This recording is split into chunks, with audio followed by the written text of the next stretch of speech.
Hello and welcome to the BI WizKid YouTube channel. Now in this video we're going to look at errors and exceptions within Power BI. Now there are a number of ways to handle errors and exceptions, and in this video we're going to look at two key ways to do that. The first is where we can give the end user the power and the ability to see those exceptions and to handle those within their source systems. The second one, and the key one, is the one that gives you an alert that sends you an email to your email address to tell you there's been an error or there's some exceptions within your report, so that you can then go and handle those and fix those before anyone else sees them. Now, some really cool tips and tricks within this video, so hopefully you'll enjoy it. If you haven't already, please subscribe to the channel and please like, share and comment on the video. So without further ado, let's get on with this. Errors and exceptions within Power BI coming up right now. Hashtag Bo.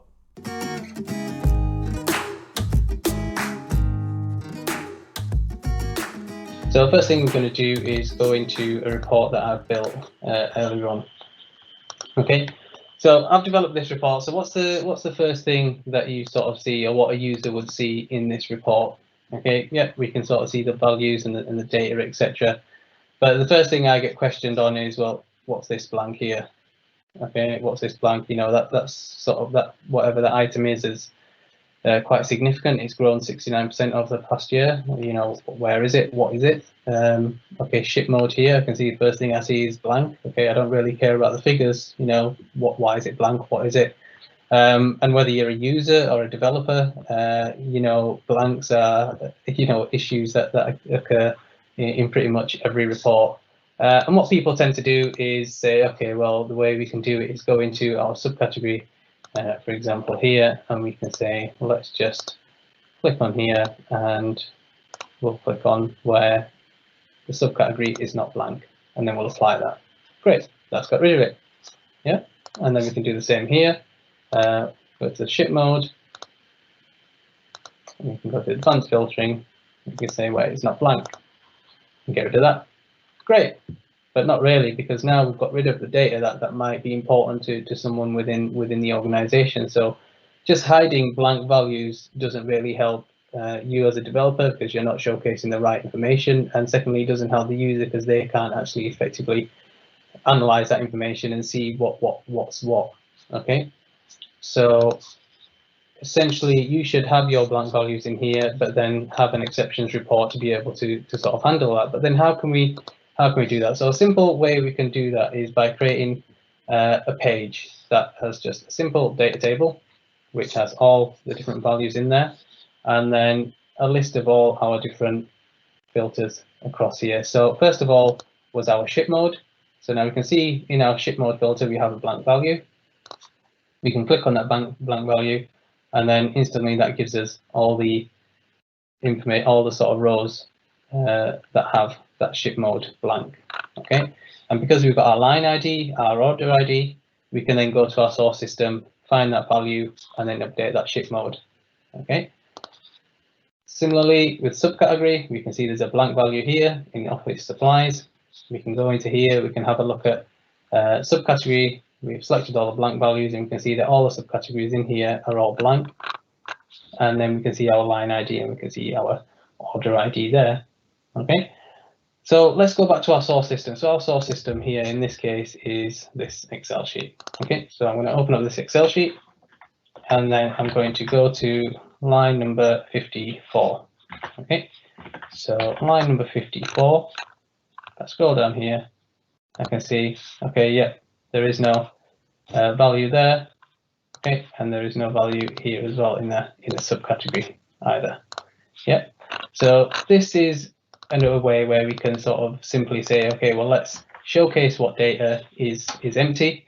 Let's give the user an easy way to go and filter that data to the blank values. Then we can go and find that data in our source system. We can highlight who it is, what department it is, what product it is, what subcategory it is, find that particular record, update that, and then come back into the report and refresh that. Okay, so in this instance, what I'm going to do, I'm going to come in here and I'm going to go to my ship mode. I can see all these ship modes are all empty here. Okay, So I'm just going to update this. So I'm going to say find all the blank values and replace it with standard class. Okay. Perfect. Then I'm going to go to my subcategories, and then I'm going to highlight these. I'm going to find all the blank values, and I'm going to replace that with fasteners, because I know that's what it is. Okay. I'm going to replace all those as well. Okay. I'm going to close that. I'm going to save that into back to my source system. Then I'm going to come back to my report now that I've updated it. And I'm going to hit refresh. And then hopefully when that comes through, that'll update my report and then remove those blank values from that page there. So as soon as I come into here, you can see now subcategory blank value is gone. The ship mode blank value is gone. And if I go back to my sales report now, I've got my standard class here, and I've got my fasteners that now appear in here as well. Okay, so that's one way we can do our exception reporting. We can highlight blank values in a separate report on a separate page, have users, give them an easy user interface to go and filter down to the blank values, give them the information and the detail to go and find that record, and then update that record so that when the data refreshes, the report will be updated and we'll see nice, clean, updated data. Okay, so that's our first example. So the next example we are going to do is we're going to start a brand new report from scratch. So we're going to bring in some more data and we're going to try and handle some errors. Now, so we're going to go to our Excel source, and this is our sales example 2. Now this is the same sort of data set, but just sort of a denormalized sort of data set here. So if I go and have a look at it here, yep, and then go to transform. So you're going to transform, and when you sort of look at this, the data in here, Power BI gives you a sort of quick overview, and it shows you, okay, with these statuses at the top here, that yes, all your data is valid, it's excellent, it's good.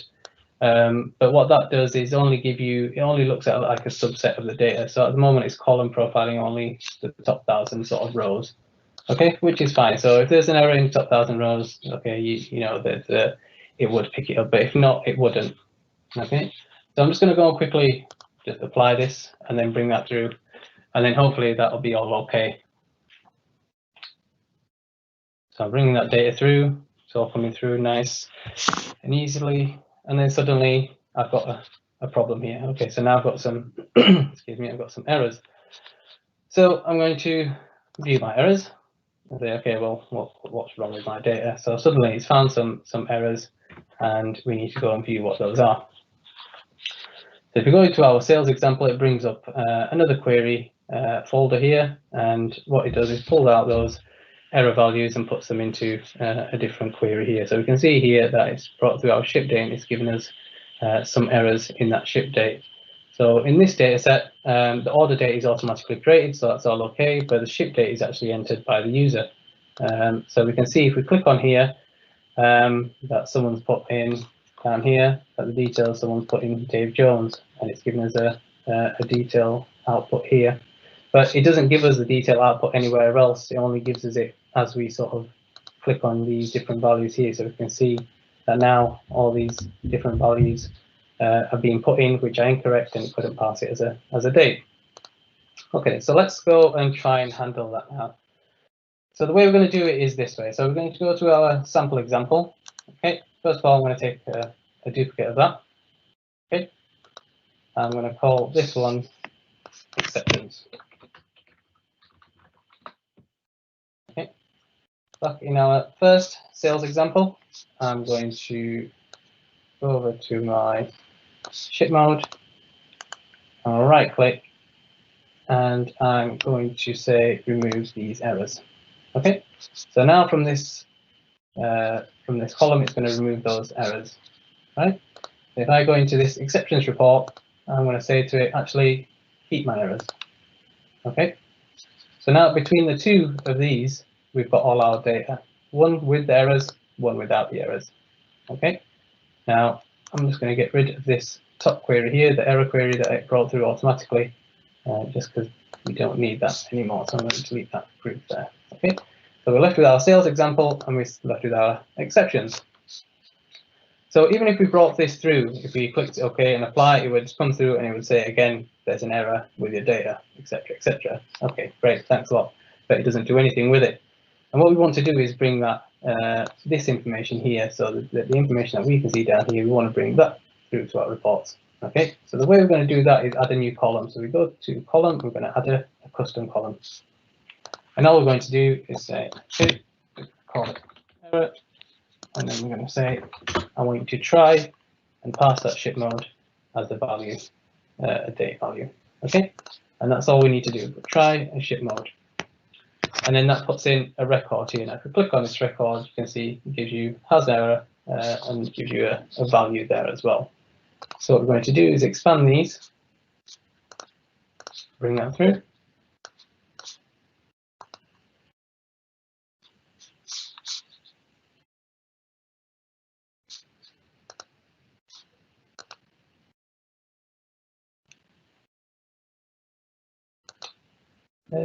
Ship mode, let's have a look.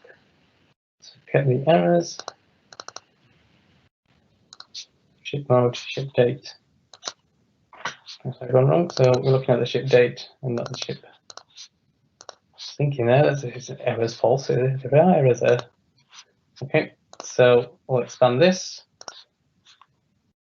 So you can see that it has got an error, but then it brings another record through. Okay, now in this record, it's got the different values that we saw earlier on. So now we can expand this and say, okay, well, I want to bring my reason, message, and detail through there as well. So now in our data set, we have got the reason, we've got the message, and we've got the detail that's causing that error. Okay, so before we import that data, we'll remove this one here, and then we'll go to our actual column that's causing the error, and we'll remove that as well. Okay, so now in our exceptions table, we've got our exceptions and we've got the reasons for that now. Okay, so now we can close and apply that and bring that through, and hopefully this time we won't get any errors because we're handling those. We've handled it in our actually, let's have a look at this.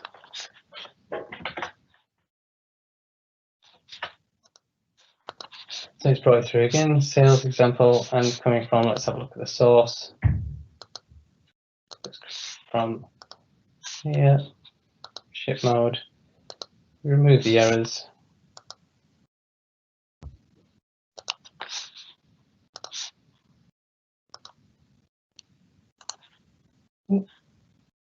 Delete that group.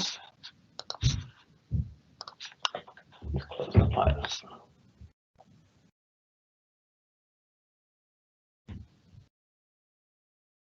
Okay, that's that.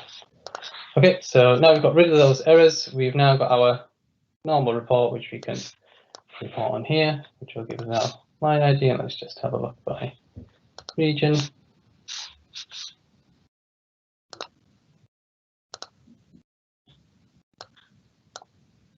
Just do account ID, so that's working okay. But then what we can do is go through our exceptions report, and then we can create a report based on these exceptions that we've got now. Okay, so we can select our line ID. Okay, and we'll put this as a count.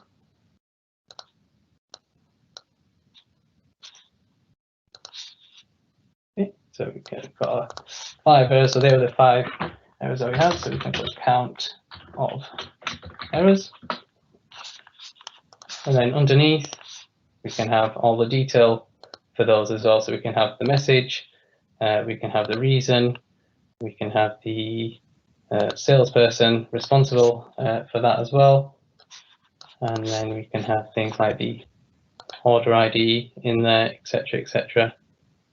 So all the detail that we need for that error, we've now got in this here. Now we can make this look a lot prettier, but this is just obviously a quick example that we're showing here. So here we can see that we've got the count of errors here. Down here we can see what values are giving us errors, so we can see you know, these particular lines in our particular data set. Can't pass it as a date format. This is what's being entered in there at the moment. This was a salesperson. that's dealing with that, and that's the order ID that's there. So what we can then do is then go to our data source again, as we said before, and if I go to sales example 2 over here, and if I go down to line 9990, okay, so that's here, Control F, 9990, okay. Well, right down to the bottom, we can see that yes, these values here under ship mode have all been entered incorrectly. Yeah. So again, that's a way we can sort of pick that up, put into a separate report, and then create some visuals on it.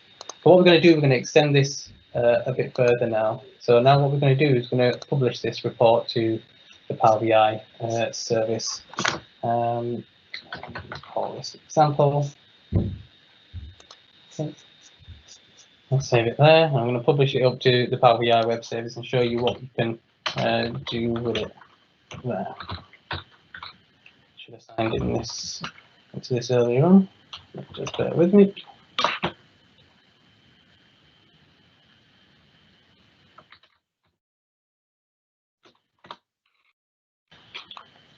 Okay, so I'm just going to publish that up to my workspace. Because what we want to do, we then want to highlight this. So there's something that we can do up in the Power BI service that we can let it sort of give us. We can allow it to send us an alert. So what we'll do is open this up here. Okay, so this is our report in Power BI service. This is my count of errors. So what I'm going to do, I'm going to pin this to a new dashboard. Okay, call this exceptions. So now I've pinned that particular KPI to a dashboard. Okay, now on this dashboard, I can then go to my more options and I can go to manage alerts. Okay, and I can add a rule here and say, okay, well, for this count, if this goes above 0, I want you to send me an email. So I can add that rule in. I can tell it to send me every 24 hours or every hour, click and close. Now every time that data refreshes and that count increases or is over 0, I'll get an email. I can come straight into the report. I can have a look what's going on in my exceptions report by clicking on here, see exactly what data is there, and go and sort it out before anyone else goes and sees that data. Because you don't want, the last thing you want is your manager, your users, coming to you saying, well, there's all these errors in this report, why are they there, etc., etc. And you can get ahead of that by doing something like this, by creating that alert, by going into your report and then handling those before it's sort of too late. Okay. Now the other thing we can do in here, so sometimes you don't want to have an exceptions report created, or you don't want it to be visible. Okay, so what we can do, we can hide that page. Okay, and on here we can create, what I like to do is usually create like a hidden link or a button for someone to go and be able to find that without all the users knowing exactly where that is. So here what we're going to do, we're going to add in a quick button. Now this is, excuse me, this is stepping on the next talk slightly, but hopefully Ben won't mind. So if I go into here, and I'm going to give this button some text. So the default state for it, I'm going to keep it blank. Okay, I'm going to put it right in this corner. I'm going to keep that blank, and I'm going to get rid of the background, and I'm going to get rid of the outline. Okay, so when I click on, there's nothing there. Okay, but what I'm going to do is on the hover, I'm going to say exceptions. Okay, and then fill on hover, I'm going to change it purple just to show it. So now I can say, well, there's a hidden link in there. Oh, there it is. There's my exceptions. Okay, now I can apply an action to this and say, okay, I want to go to my exceptions report, which is on page 2. So now when the user comes in, or you've got an alert, you've received an alert online, okay, you've come into the report, you can go hover it down here, suddenly exceptions report appears here, you can go into here and then view that detail there, and that's something that you can also put online as well. Okay.